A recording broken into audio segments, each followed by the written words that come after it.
Welcome to the Museum Revealed podcast, brought to you by the Queensland Museum Network. Join me, Dr. Rob Bell, as we chat to the people that make museums so fascinating, from curators to scientists and researchers. I want to talk particularly about, I wouldn't say it's the most iconic, but certainly one of the iconic pieces in the Queensland Museum, and that is Mephisto. Can you tell us what is Mephisto and how did it end up in the collection? Sure. So Mephisto is a name given to a German tank. So it's a First World War weapon of mass destruction, as it were. Mephisto is short for Mephistopheles. It's the name that the crew gave their tank. Mephistopheles is a character in a German play. He's a devil, an evil spirit that interacts with a person. So that character, Mephisto, is painted on the front of the tank. The name Mephisto is painted on the tank, and Mephisto is a battle tank that was deployed by the Germans late in the First World War. And tanks were new then, weren't they? This was they basically came about during the war. Yeah, it's interesting. I've been thinking about that in preparation for the podcast, and absolutely, tanks as we know them today, steel armoured boxes that are self-propelled, that move across battlescapes and protect their occupants, but also enable them to deliver firepower against their enemy, occurred in the First World War. But tanks themselves is a really broad concept of a mobile vehicle that is designed to protect the occupants whilst they attack. I would say the first tanks were probably chariots, 5,000 years ago. So the idea of tanks is not new. From memory, Da Vinci might have even sketched exactly something right. that looked a bit like a tank. So tanks were designed. Some of the thoughts were, how do we siege a walled city? We need to protect the people who are going to, approach the wall. Yeah, exactly. Yep. So how can we do that? Cover them, things like that. So, the idea of a tank, as we know today, was created very early in the First World War, when it became apparent that the technology was available, that we had an ability to construct a tank. So cars or engines in vehicles they'd only been around for about 40 years. Flight had just been discovered, 10 years earlier. So it's like this coming together of technology, the ability to be able to forge steel, to have engines that were powerful enough to move 30, 35 tons, to have machine guns that were water-cooled, that didn't need replacing, that could be fired continuously, and the ability to move heavy firepower across a battlefield is the way we know tanks today. So I guess when people look at Mephisto, in a way, they're sort of looking at a prototype of tanks in a way, because it's when we first started discovering what these things might look like, what form they might take, and how they would move across the landscape or the battlefield. Yeah, absolutely. In fact, Mephisto is one of the first German tanks made. They made them kind of in batches. And it's different to the other tanks that were made at the same time. So even that point of customization was occurring as they were rolling them out and deploying them. So Mephisto is slightly different to the other tanks. That's how you can identify them in the photographs. But one of the things that's really fascinating is if you look at the ideas around tanks that were being designed by professional designers, and also the journalists who were trying to come up with ideas, they're fantastical. They're these amazing spaceship-looking medieval things. So, some of them were 3 or 4 stories high that were like these behemoths that were rolling across the battlefield with giant spikes sticking out of them. It's really fascinating. And I think some of that comes into the way that tanks were first conceived in a military concept, that they were part of the Navy. That this heavy armoured kind of thing is something the Navy's very good at, so let's get the Navy on board, and they created the land ship. And so imaginations just spiralled out of control, how you could have these huge dreadnought type machines that would roll across the battlefield and overcome the obstacles of trench warfare and annihilate the enemy. And then you had the exact opposite, where the French in particular created 2-person tanks. They were tiny, very fast machines, just with a machine gun mounted, they called, the British had a version called a whippet tank, which was designed to move very rapidly across the battlefield and machine gun. So, that's the idea, is that these machines were being conceived at that time, and they went from fantastical to effective. Yeah, around the gamut of the spectrum. So tell me then, how does a World War I tank end up in Brisbane, particularly given that it weighs 35 tonnes, and I suppose I would have thought after war, all of that stuff would have been left to rust or destroyed. Yeah, so I think this comes back to a thing it's known as the trophy tradition. It's a matter of taking something from the enemy to take it home. Yeah, exactly. And so within a year of the First World War breaking out, Australia had created an entire unit or department within the army that sole focus was collecting trophies and sending them back. And so that idea of the propaganda of being able to distribute something through Melbourne, Sydney, public marches, this is what our boys are doing on the front lines, this is something that you can only read about or perhaps see a photograph at best, but more likely you've seen an illustration of the front lines. This is a tangible thing from that place that's on the other side of the world. And so Mephisto as a trophy is highly significant. It's the first German tank that was captured by the Allies, and it was captured by a group of men who were predominantly Queenslanders. The battalion was some Tasmanian, some Queenslanders, and the architect of the idea of catching this trophy is Major Robinson, who's a Queenslander. And so Mephisto was deployed on 24th of April 1918 against an Allied position. And it was a really interesting moment because that's when the Germans really decided to deploy, to first scan the battlefield. So I guess I have to go back a little bit in that when tanks were first deployed, particularly by the British, they just felt they could send them across the battlefield and they would make it across there quite happily and then attack. Wreak havoc in their path, yep. But they can't. Because of the size and the landscape, it was either incredibly muddy or pockmarked and incredibly difficult to walk over, let alone drive over. Yep. And so their early attempts of mass tank movement were failures. And people just didn't have the faith in them. They thought these things are extraordinarily expensive to make and effectively useless. Why do we have? But then people were kind of thinking, well, hang on, if the conditions are right and we use them in the right way, then perhaps they'll work. And so the conditions, obviously, you need a flatter ground and mass tanks and all this kind of stuff. So the tactics of using tanks were being developed from 1914-15 right through. Now, the Germans on this particular movement in April, they deployed, I believe it was 9 tanks in 3 formations that were working together. And Mephisto was one of the in one of the formations. And unfortunately, Mephisto got stuck, drove into a shell hole. And was basically lost on the battlefield. And the reason Mephisto got stuck on the battlefield is because the driver and the commander of the vehicle sit quite high in the tank. They're 4 or 5 meters above the ground. But the way it's built, there's a huge black spot in front of them where they can't see.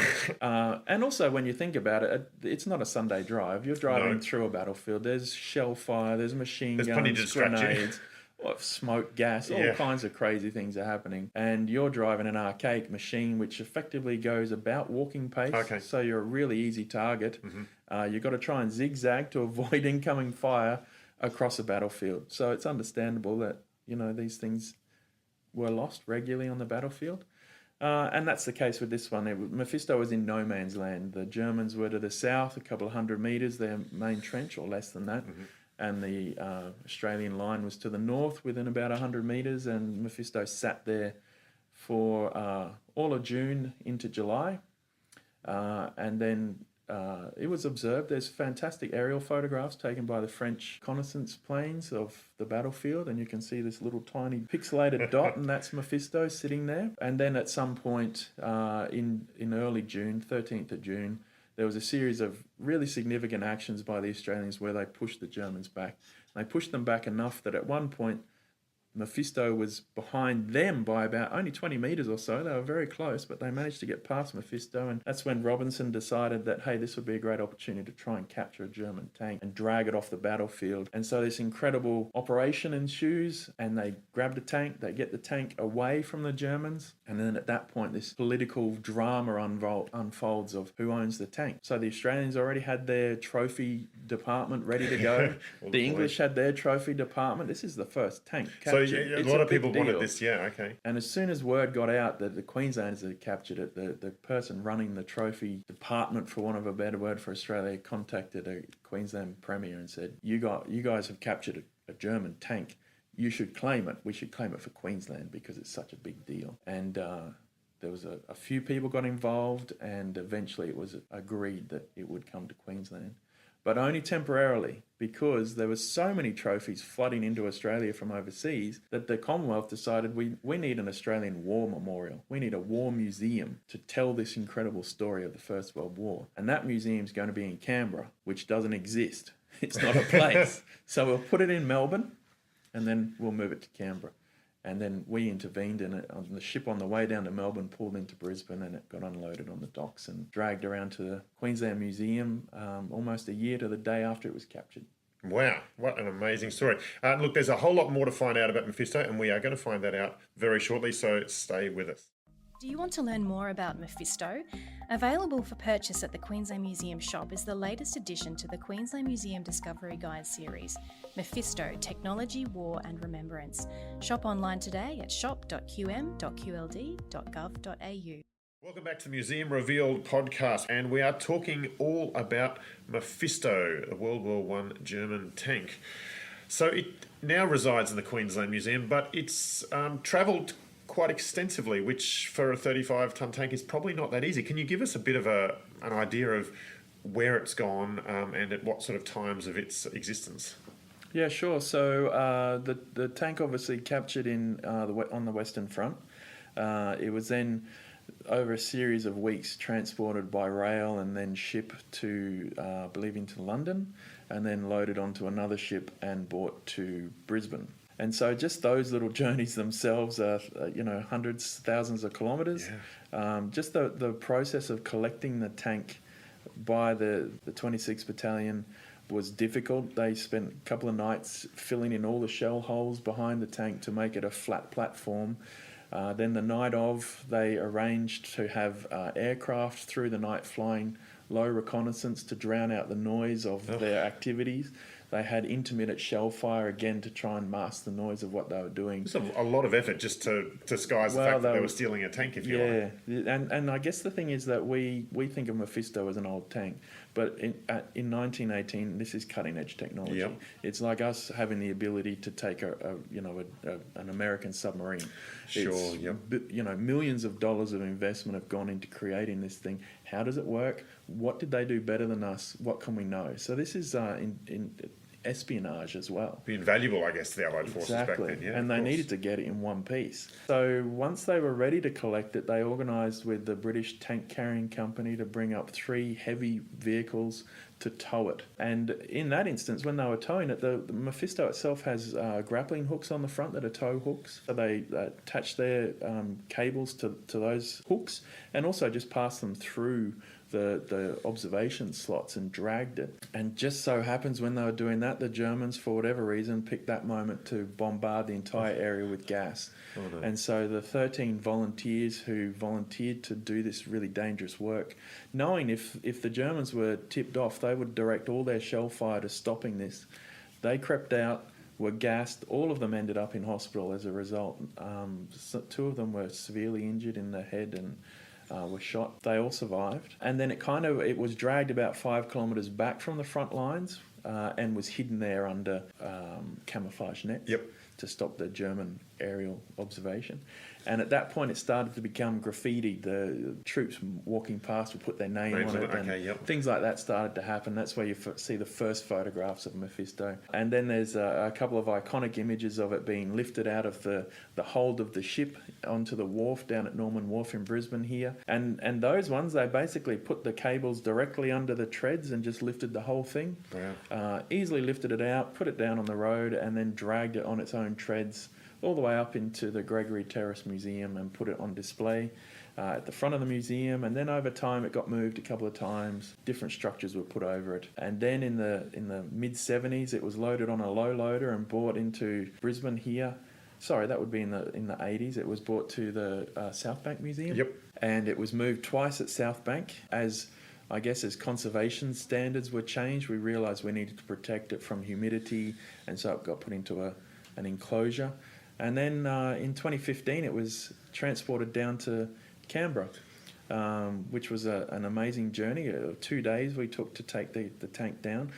Because of the width of the tank, it's far wider than normal load. We could only drive through daylight hours, and we took it down in June, so the days are shorter. Okay. So we had to park on the side of the road with a iconic tank just past Coonabarabran on a truck stop, and we had security guards working the night to maintain the security of the tank.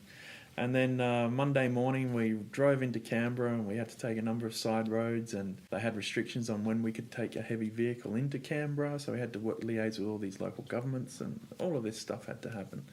And they put it on display there as the world's rarest tank. And then in 2018, 2019, the tank came back into Brisbane, and we had to install it, shoehorn it effectively into the Anzac Legacy Gallery, which is quite tricky because all the other lifts we had clear access above the tank. We were able to drop crane cables down and lift it vertically.